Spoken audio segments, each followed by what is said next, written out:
It doesn't sound like it makes any sense. You're an employer, you haven't let anyone go, but one of your workers had a second job and was laid off. And now you're on the hook to cover part of the unemployment claim. You'd want an explanation, right? Well, so does the mayor of Mechanicville.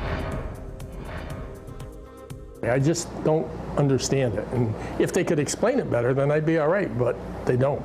Mechanicville Mayor Dennis Baker does not usually see the mail that comes in from the Department of Labor, but shortly after the new year, he did, and he saw that 2 part-time employees currently on the payroll were also receiving unemployment benefits because they'd lost another part-time job elsewhere, which is fine. Not fine, he says, is that the city is being made to pay for part of it. Yeah, say I'm paying you a salary of $12,000 a year, and then the person gets an award of $1,000 unemployment. Essentially, she's now making $13,000 a year when in her contract or whatever it says she makes $12,000. Baker says they've objected to no avail. It's the law. That's what they said to us, but they don't explain it other than it's the law.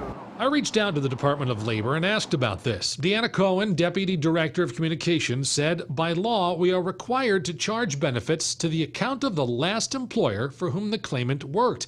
The last employer, she says, could be the one that laid the person off or not, depending on the situation. After the employer pays up, so does every other former employer in what's called the base period. Well, I responded asking if she could just explain the rationale for charging an employer for whom the employee is still actively employed by. She said, we do not make the laws, so we cannot comment on the rationale.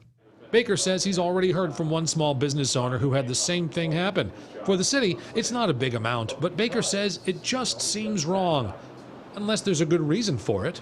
Maybe they'll call us up and have a better explanation. But as of right now, we don't have a good explanation why.